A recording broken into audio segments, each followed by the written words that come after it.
they can walk in and do it.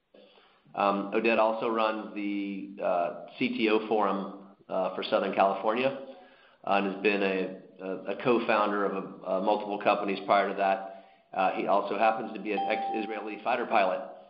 So he's going to walk us through a presentation that's adapted from one that he gave in the Master Series at the ERA in Vegas that talks about website optimization. And I know there'll probably be lots of Q&A, so we want to, if we can, get it to around 30 minutes, Oded, or less. But if people have questions, they can obviously jump in. And then I think right before we start that, Ashley, do we want to set the date and time for the next meeting? Our next meeting will actually be in Miami. Okay, got it, for the Big Idea Summit. Yeah, at the Great Idea Summit. It will actually be on Tuesday, January 27th, from 10 to 11. They don't have an area yet, but I think it will probably end up being in one of the rooms. Okay, fantastic. And then, so that everybody who's joined, since I kind of started talking, to ensure that you can see the presentation that Oded's going to walk through. If anybody does not have that info, they can click through it in the invite or I guess email either me or Ashley on how to access it. But Oded Noy, the floor is yours. Thank you, sir. Thank you for the warm introduction. Hopefully I can live up to it. So first, I want to ensure everybody can see my screen, and then when I change slide, you can actually see it. So you should see slide number 2, which says, "Thank you for dialing in." Everybody can see it? Yeah. Yes. Yep. Okay, yep. So thank you. I'll try to go through all of this in like Kelly said, in about half an hour. That said, as you can imagine, I've heard all of this before, so I'll try every once in a while to pause slightly, and if anybody wants to jump in with a question as the material flows by, please do so. I've been blamed / accused many times in my life that me talking is like drinking from a fire hose. So I'll try to keep it slower and use visuals. That's why I asked for visuals as a kind of a guide. Otherwise, it's a lot of information in a reasonably fast period of time. So with that, what are we going to talk about today? So there are really 3 elements to this conversation. The first one is, how do you optimize the buying experience? And I'm going to continuously talk about experiences and not just landing pages. I'll repeat that as a theme.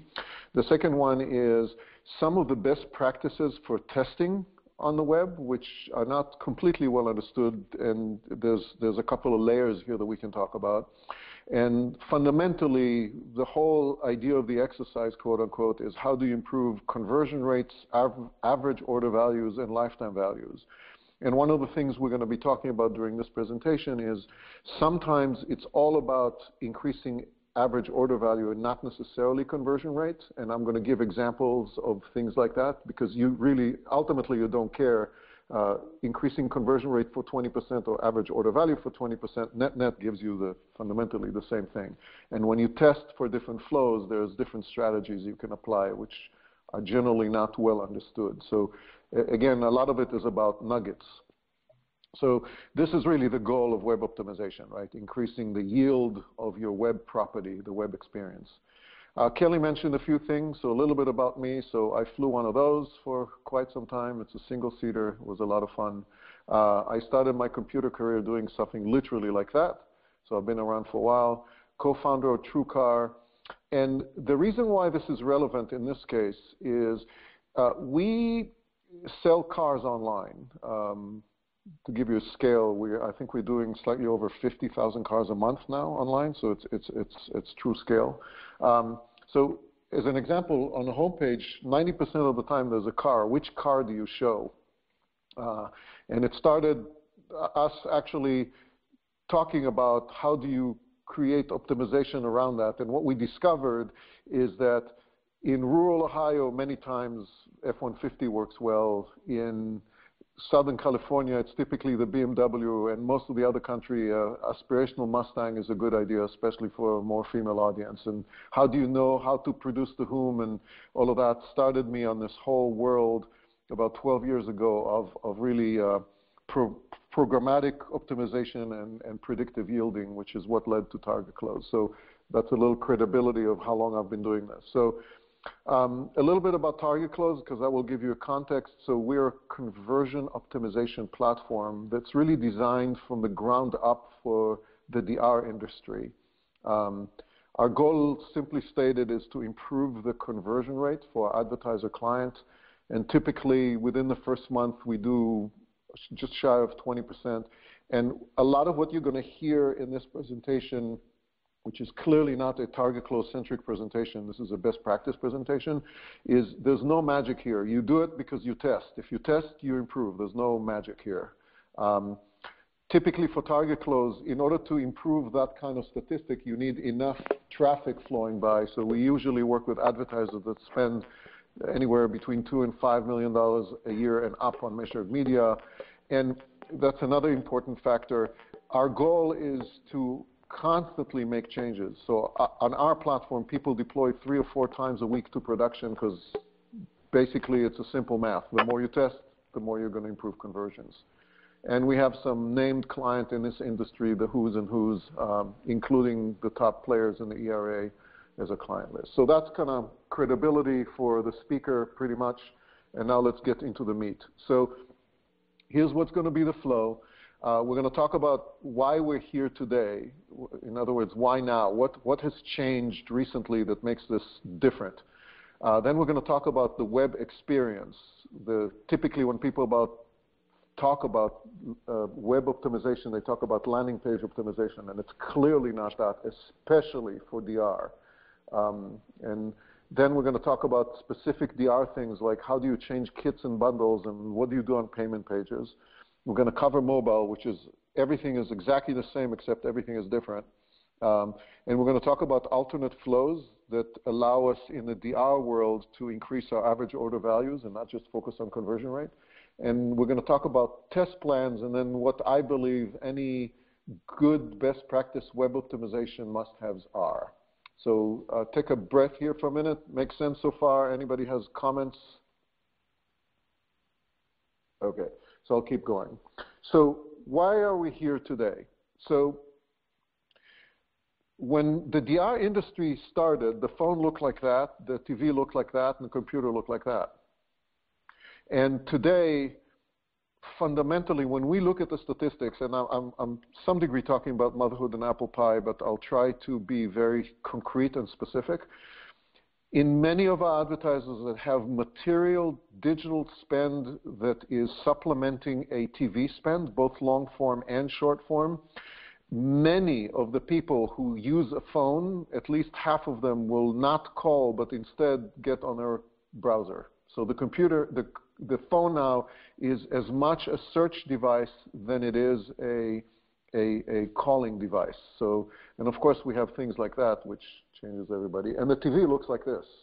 So we live in a new world where consumers really vote with their fingers, and the shift of the phone is not just a form factor of the phone, but it really is behavior in how people interact with us, which means we really ask them to search and not to click on something. And even when we tell them, use getdolcegusto.com or buydolcegusto.com, what we call vanity URLs, less than 20% of the people actually use that. They basically go on Google and search for Dolce Gusto, and that's how they find stuff.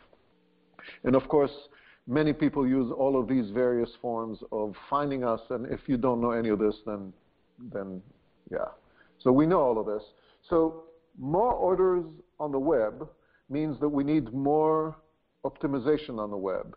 And there's a DNA to this industry. So we optimize the web just like we optimize as an industry the telesales, right? And this looks more or less like this. We ran a TV creative. Then we picked up the phone to a direct sales team, and then sometimes it was for the entire floor, but in many cases it was like those 1 or 2 good sales agents that actually can change their script kind of on the fly and give us qualitative results before we're looking for quantitative results to see What would work better? If the new offer works better, if somebody tries to hang up the phone, if we do a downsell, would that work, and what the downsell would be? We do that kind of testing with no friction whatsoever by using human intelligence. So we call them, we change the script, and we have a test. And web optimization works right just like that, right? It's that easy, right? And I'm sure everybody on the phone here is radically aware the answer to that is absolutely it does not.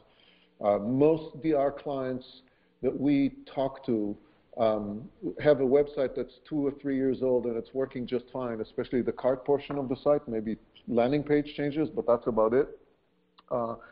So if that's the case, what should a DR optimization look like, right, going that away? I want to start with some optimization basics, but before I do, I want to pause here slightly from the script of the deck and talk a little bit about the difference between optimization for DR and optimization for e-commerce, because it will set up the stage for what I'm going to talk about. Historically, for e-commerce companies, you don't know if the customer is going to come in on the website because they saw an advertiser for the wonderful new product that I'm promoting, but then end up buying toilet paper instead. In our world, it doesn't work like that in DR. We have a lot of very direct media spend directed to a particular product, and we know that they're there to buy that product, which means that optimization is all about how do we match the expectations that we set before the customer buys into our site. And then the variability is not by adding 50 more products because we don't know if maybe tomorrow they'll want a toothbrush. Instead, it's all about, should we do free shipping? Should we do an additional upsell? Should we do a different multi-pay? Should we do a free product instead? Should we do a 3-pay? All of those kind of variations, which are very different in how you test. In the traditional world of e-commerce, landing pages were enough because I'm trying to bring people into the brand and I don't know what their shopping cart experience is going to be. In our world, every single item I just mentioned in the last breath was all about changing not just the landing page, but actually how the cart works to reflect the particular offer that I have. So with that, I'm going to start to going into every aspect of it, starting with landing page optimization. So to give you a context in my presentation flow, I'm starting to talk about the web experiences and specifically about landing page. So this is what a typical landing page looks like in terms of layout. You've seen all of those, and I'm going to get slightly deeper to show, and I'm going to give examples. So first of all, we're going to have an order now or buy now button everywhere. Then we're going to have some kind of header, some kind of footer. Most likely on the header, we're going to have a supplemental toll-free 800 number that's prominent on the site. We're going to have a main section that has some form of a hero banner on it that's going to be a big order now button everywhere. And then typically, there are going to be various kinds of information modules that start popping up above the fold, but then continue down the fold so people have that they know that there's more information there and they'll scroll if they want to and not. And then very typically down here somewhere, if you can see my mouse, I don't know if you can, you have additional information like the science of the product or rating and reviews or real users, real stories, kind of techniques that we use in DR in terms of landing page optimization.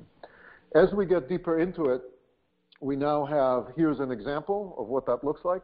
A classic hero banner, big order number now, toll-free number with a bunch of learn more, and typically one of the learn mores is going to be a video with a bunch of smaller links in the bottom. It is very typical when you look at the heat map of something like this, and I hope you can see my mouse. When you look at heat maps, people will try to click on the logo, and then they try to click down here on the certification, and they'll try to click on these things.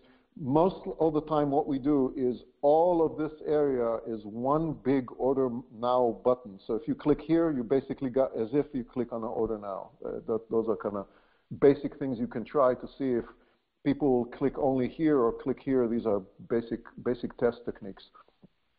Another example in a different culture, again, very similar layout. It almost looks like the same thing, but a different product. This is a tried and true technique of landing page optimization. A different kind is when you kind of really integrate the offer that as you saw on TV, and you can actually see, as you saw, you kind of connect. This is a great example of a infomercial, like the 5-minute drives to a page like that. You can kind of see how the effective of TV is starting to show in a landing page. So now that you've seen kind of the general layout, let's talk about how you test that kind of layout. So I'm going to show you a few examples. You can test, in this case, this is a Guthy-Renker. This is a one page that we've done. This is a great example of a classic microsite landing page that you can basically see. It's a typical, you have a couple of menus for existing and new user. There's an order now button, a couple of panels. In this case, it's a 2-panel instead of 3, and a typical, like the science and about an FAQ. Versus a very different style of page that actually not only removes a lot of the noise, there's no headers, there's no footers. I mean, there was a footer here that I cut, but the eye was not going there, but there's no header at all. There's big order numbers. In this case, there's no toll-free number at all. What also is done here is that you can begin your configuration of the product.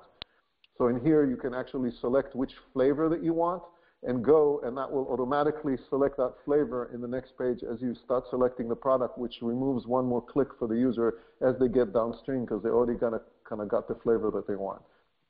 This is a good example of a landing page optimization, and as you can clearly see, it's not a small change, it's a massive change. It's a big swing to have a big bet for a big winner. Another example from the Dolce Gusto, here's one style of page and another style of page. Basically, it's the same kind of product, it's the same price point, it's the same celebrity, but you can see a very, very different treatment. Again, a swing for the fences. Let's try something radically different, see what happens. So that gives you flavor.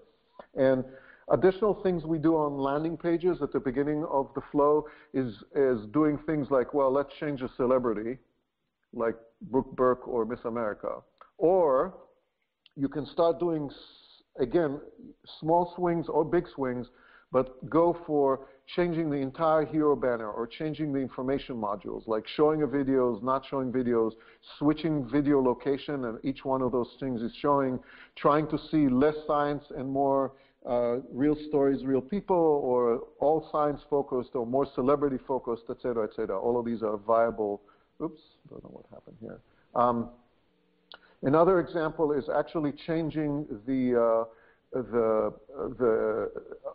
kind of, in this case, we're changing the offer, but changing in a very dramatic way the hero banner and the value proposition of the actual product. So you can see the flavor of the page is the same, but different pictures and slightly different copy to see what works. So this is no layout change, but mostly creative and copy change. So all of that is, again, reasonably well understood. It's very similar between what typically people do in the e-commerce space. So back into the DR, and from now on to the rest of the presentation, it's going to be much more DR focused and very different than typical e-commerce focus. So in the DR world, is the web optimization really about only landing page optimization? And the way I always describe it to DR executives is that the landing page is only the first page of the experience. And optimizing only the landing page is really the metaphorical equivalent of optimizing only the greeting of a telesales script. So imagine that I'm training a group of telesales people to take an order. It is very, very important that we not only have a very nice greeting, but we don't start with, well, how can I help you today? There's no how can I help you today. I know you called because we just spent $500,000 on TV this week to make sure that you call. So I'm going to show, okay, you're here to buy, I know that. But now it's not just how do I greet you, but how do I actually lead you along the sale and try to upsell you in the right time or downsell you in the right time. And a good sales rep would know to get the sale no matter what. Get the sale, don't get them off the phone. So the web experience should really be exactly the same way. They're here to buy. We're here to facilitate that. So if that's the case, what's the next step in the process? So exactly like what I described on the phone, We don't, yes, we're selling a coffee machine or we're selling an exercise DVD, but we're selling more than that. We're selling a multi-pay, we're selling a single pay with continuity, without continuity. You can buy just a couple of coffees. There's a lot of variations here that are usually either provided as kits, they're provided as bundles. There's upsells if it's a great customer. If the customer is about to go away, let's give them a downsell. There's a lot of different techniques in our bag that we've learned as an industry, so let's see how we actually apply that. And this is where we are in the flow. So we talked about landing pages, now we're getting into kits. Before I'm going to take I promised breath every 10 minutes or so. Questions so far on landing pages? Anyone? Oded, this is Ray from Total Apps. I have a quick question. With regards to landing page optimization, is there any third-party software that you might recommend for A/B split testing? So there are several. If you are just interested in landing page optimization, there are several. There's at the lower end in terms of overall cost of utility is things like Experimently and Optimizely, and in the higher end you have something like a Test and Target. But again, and of course, I'm going to talk about Target Close in a minute, but those are mostly limited to kind of landing page optimization, and they're very simple to use, very inexpensive, and a wonderful way to start if you haven't done any testing so far. Yeah, I was just looking for something to kind of get the training wheels on. Yeah, so those are both Experimently, and basically the way they work is they're designed to kind of put some JavaScript on a page, then have a contender to your controller, and if the contender works, then you take it back and then you host it yourself, kind of thing. So it's a very easy way to start, at least to start. But as I'm going to get deeper into this strategy, you'll see how DR, I strongly suggest for people in DR that's landing page optimization is not anywhere near what you actually need, and I'm hopefully going to get through that today. But if you ask specifically about that, I answered your question. Thank you. Okay. Anybody else? Okay. So now I'm going to get into this. How do we actually change kits, bundles, and upsells? The way I would describe it in the DR world is customers are always there to buy the product we spent money in media in order to get them to buy. So there's never such a case in this case where the shopping cart, which is a clear part of this experience, there's nothing in your cart. So there's no such thing. I mean, you can leave, but there's no such thing as nothing in your cart. There's always something in your shopping cart. And now the question is, which one of the items do you want, not whether you want an item. And you don't have to navigate away to maybe find a toothbrush today or toilet paper tomorrow. You're here to buy the coffee maker. Which flavor of the coffee maker you want? It's the way we used to describe it is it's kind of what McDonald's told us with a Happy Meal. Yes, there's all these burgers, but 90% of people buy the Happy Meal. So what's the Happy Meal? A very typical layout is the three-panel. Again, this is all psychological studies that were done in the mid-90s about how people click on the screen and discover that if you have one option, you won't click on it. If you have three, you probably will select the middle one, which is a wonderful way of simplifying the selection process and improving your average order value. So this is a technique that generally both increases your order value as well as your conversion rates because you're making the selection process much simpler. A good example of that is here. In this case, they're Japanese, so they decided to do the other way around. So the expensive one is on the left because they drive on the wrong side of the street. So that's a good example of where cultures make difference. In a typical US fashion, this would be a good example of, yeah, we do it the same way. And you can see that we almost auto-select the multi-pay, but we drive the user to actually do a single pay, which has better economics for us.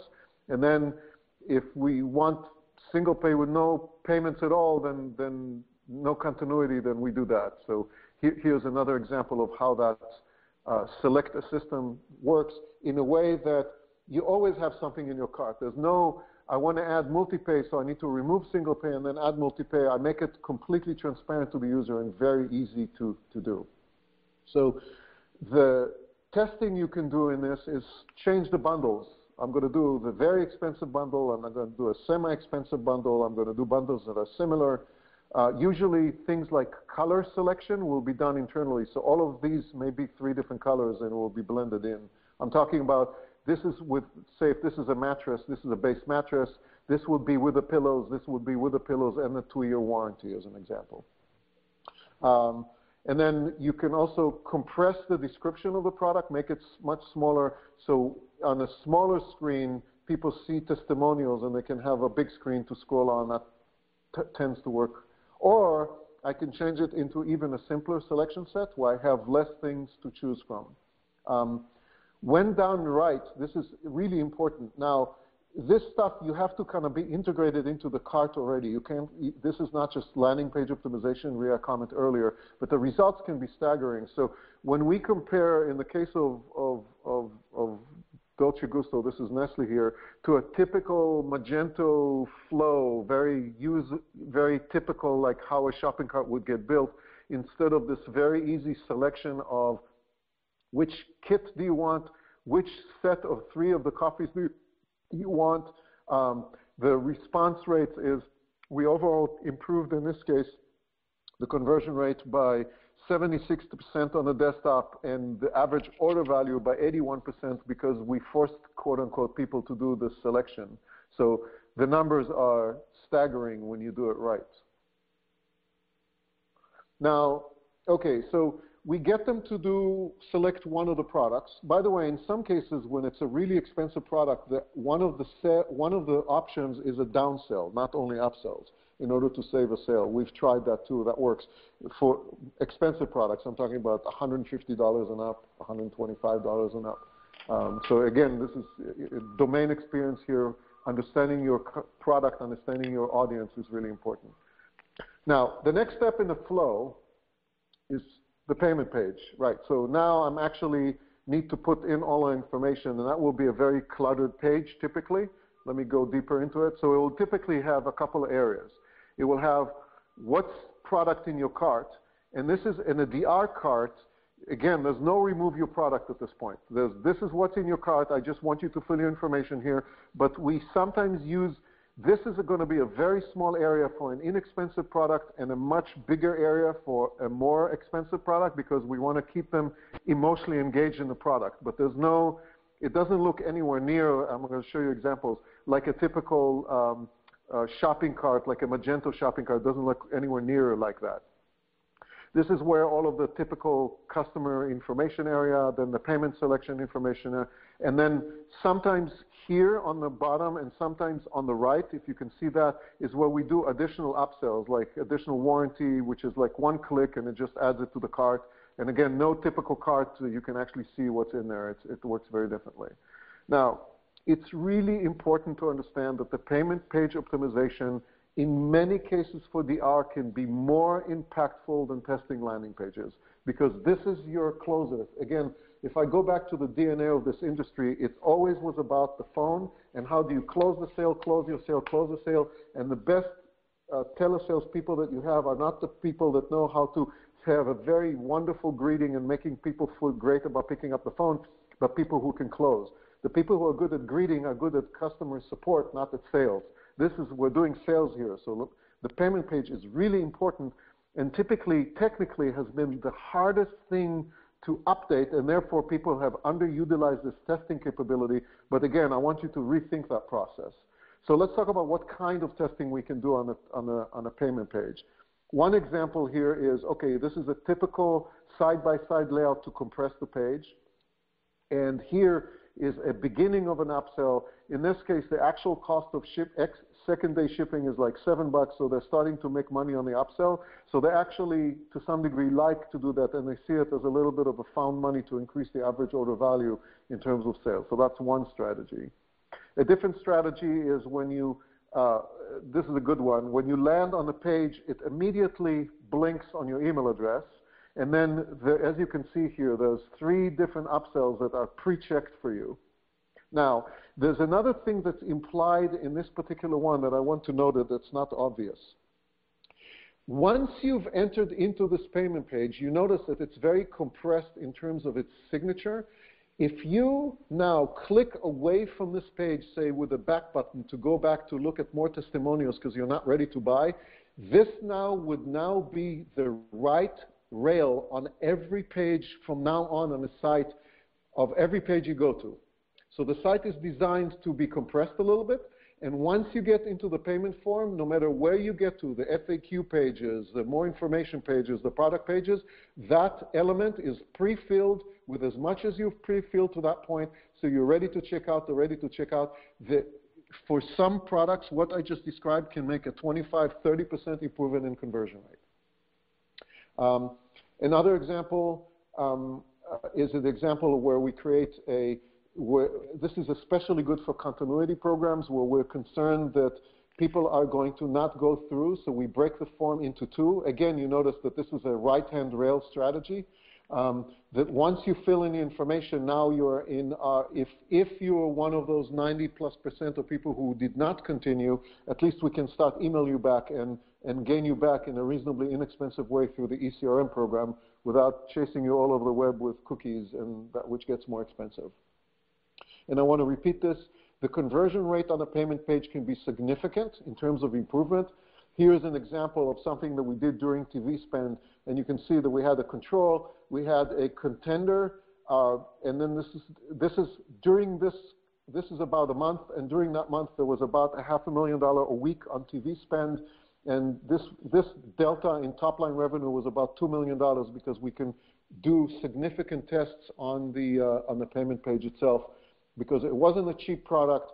It was a highly considered purchase item, and how people got in and out of the payment page and how it chased them around the site made a huge difference in terms of the overall conversion rate. I'm going to take a breath here. Any questions? Because that was a fairly complex process, and one that typically, even though when I describe it, it seems obvious, hardly nobody does that because there's a technical limitation of achieving it. So any question?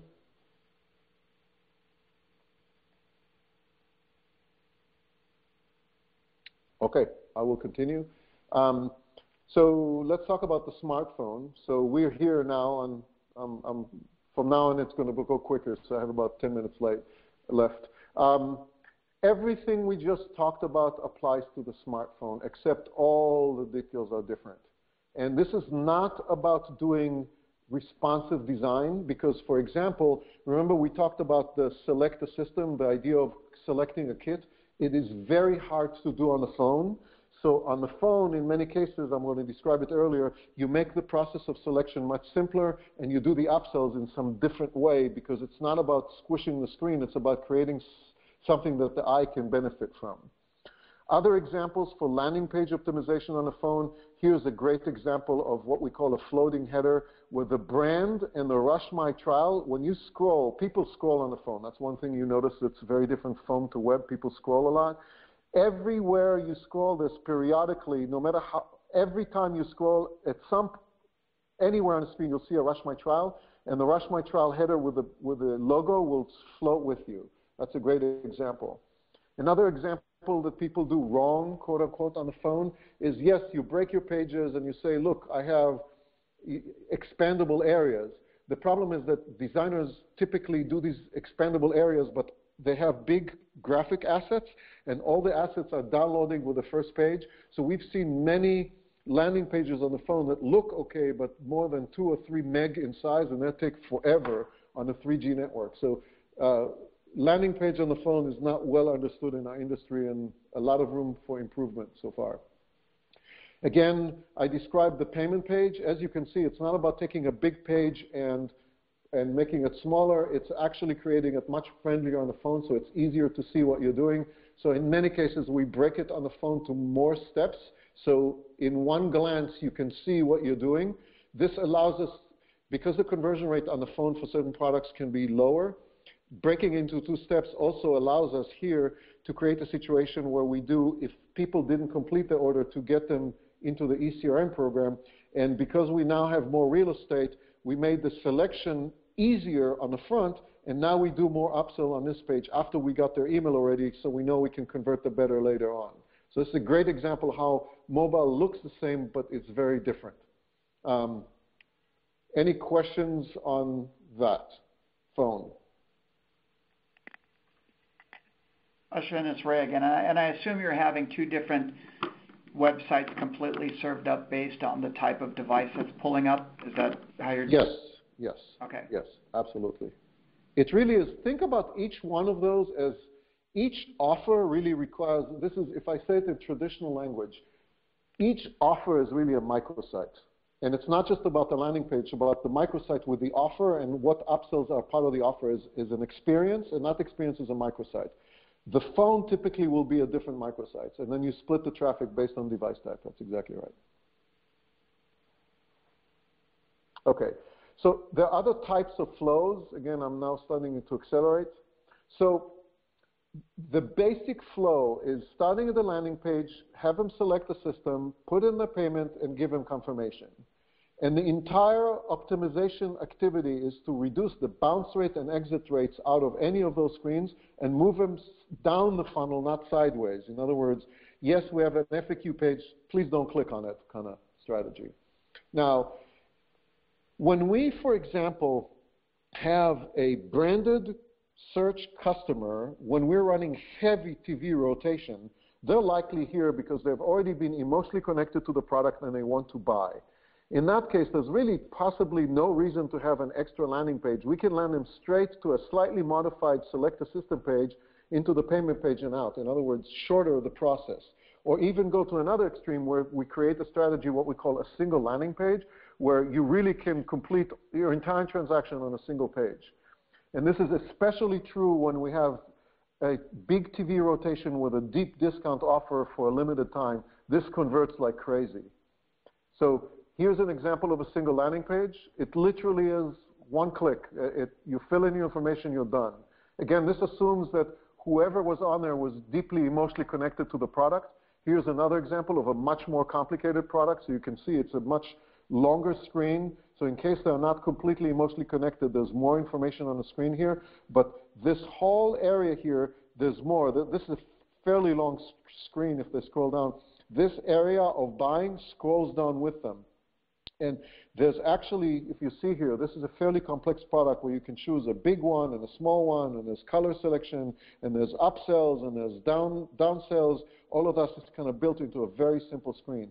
This converts really well on a good discount offer for $15 for a $149 product.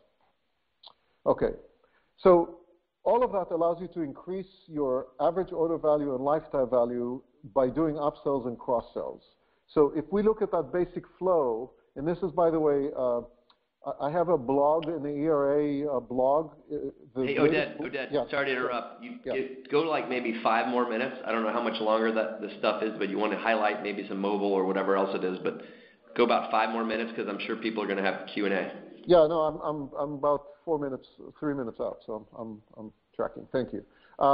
This is all the areas where upsells can be done in the various screens, not just on the landing page, right? But I can do it anywhere. These are where cross-sells can be done, so I can actually now modify my confirmation page to do dedicated upsells. This is a good example where I went through a flow, and instead of a confirmation page, I'm now being sold something else, where, of course, the add to order is highlighted and no thank you is much smaller. And the idea here is that, you know, I upsell. And then eventually you get into a confirmation page that has all of that. So you can, it's really important to test the landing page by adding as many of offers and variability as possible. Out of this, and this is where I'm going to finish, is how do you build a test plan? So a simple creative test would be I have always a control. I have multiple landing pages that I test against. I also test straight into deeper in the funnel. And then, of course, we have variability into the multiple payment pages. And when I put this all together, I have like a 7-flow test. And then each of the tests requires, when we get to about 100 orders, we have statistical significance. I'm asked that a lot. So it's a good rule of thumb. So a simple test plan would include the ability to do all that variability. We looked at mobile earlier. So mobile is about the same. Again, always have a control, have a couple of alternate landing pages, have a couple of alternate select a system page, and play with your checkout. And remember, the mobile flow is different than the desktop flow. So as an example, if I have an upsell, in many cases on mobile, to make the selection process, I will make the upsell on a post-checkout upsell rather than initially in the flow, and that typically improves conversion rate dramatically on the phone. When put all together, then I now have, I do these over time, I launch, I test some creative, then I test some promotion, then I check the user flow, then I test the average order value flow, and then start swapping creative, and I just crank creative, crank creative, crank creative, and this is over a 2-month period. It's common that we get like 26 creative treatments over that period of time. Some of them are big, some of them are small. And when you do that kind of testing, you get improvement of 20+% conversion rate. There's no magic here, like I said. I'll give you an example of that. So here's an example in a Japanese client. This is Oakland, one of the big ERA sponsors, and this is my last minute here. Actually, I'm going to skip all of that, and then go to the must-haves because I'm out of time. So these are the must-have for web optimization, my last kind of hurrah here.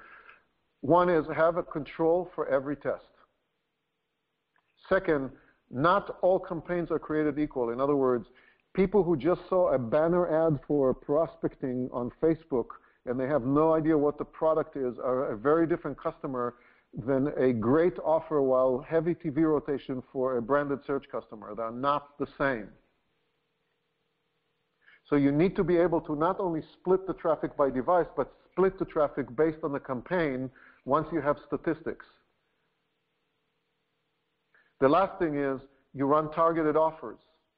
So you have, for the phone, you can have simpler offers that are only multi-pay, and then for web, you have more complicated offers. And it's all about test and learn and test and learn and test and learn and test and learn. So if I do a quick summary, if we look at our agenda here, the summary is this. Control for every test. Not all campaign and not all users are created equal, so you must be able to split the traffic between your tests. Run targeted offers, and then do it over and over and over again. And typical 15+% improvement in conversion rate while having the same or higher average order value is well within reach. And I am done throwing a fire hose at you. So Q&A. All right, who has some questions? Thank you, Oded, that was great. Thank you. It's Michael Weinstein. I have a question for you. In the testing, you mentioned that after 100 orders, you have statistical information, you can make a decision. First of all, does that vary based on the price point of the product that you're testing? And also, is that 100 on each side of the test or in total? That's a great question. So I'm going to go back there for a minute. Of course, like everything else, I'm sorry that the answer is what it is, but it varies. Generally, we like to have, how can I say this? In a perfect world, you have 100 orders on each one of those items, and therefore you know exactly. The problem is if you wait that long, you will wait too long. So generally, this is where, for example, at Target Close, we built a separated technology that we call we call it the brain, or the automatic optimization engine. Basically, at some point, you start getting into more statistical significance. And when you see that one of them is starting to look like a dog, you reduce the frequency. So for example, let's say, actually, let me go to the desktop here. Let's say that we have a 4-way test on the landing page, and I decide to do 25, 25, 25, 25. After a while, even though I don't have complete statistical significance, it's clear that 3 looks good and 4 looks like a dog. There's no reason why not to increase 3 to 50%, 4 to 10%, and keep the other one at 20 each.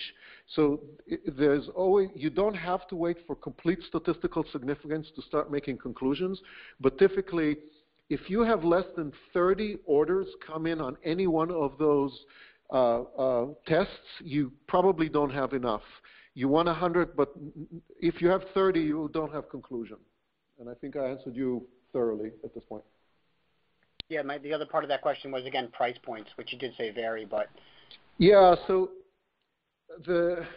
it's actually less about price point and more about the variability of your campaigns. So, in other words, if you ask me typically what makes that change, I would say that how much money you spend on TV and whether your incoming traffic comes more from branded search or you have most of your traffic come from non-brand and display, because that's where you're spending the money, is much more important to say how much statistical you need versus if this is a $30 product or a $90 product from a overall statistical significance. Sounds good. Thanks.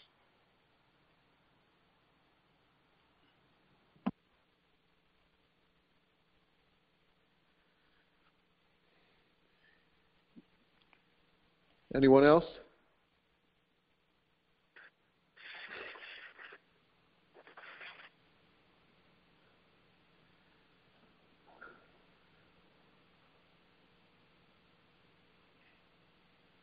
Maybe not. So a few things. One is introduced a lot of concepts here.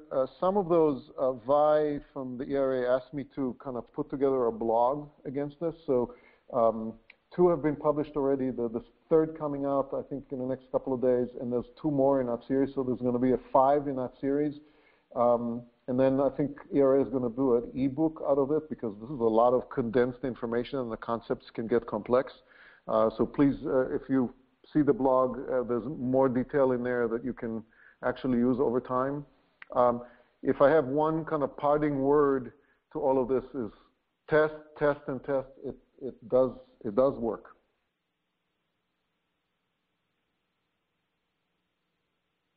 So if nobody has anything else, I guess Ashley, we can call it a wrap. Yeah, if nobody has anything else, we can call it a wrap. And this has also been recorded, so it takes a bit for it to render, but it will be available probably the end of this week, early next week. Perfect. Okay. Well, thank you, everyone. I appreciate the time and consideration, and I hope this was valuable to you. Thank you, Oded. Thank you. Bye. Bye.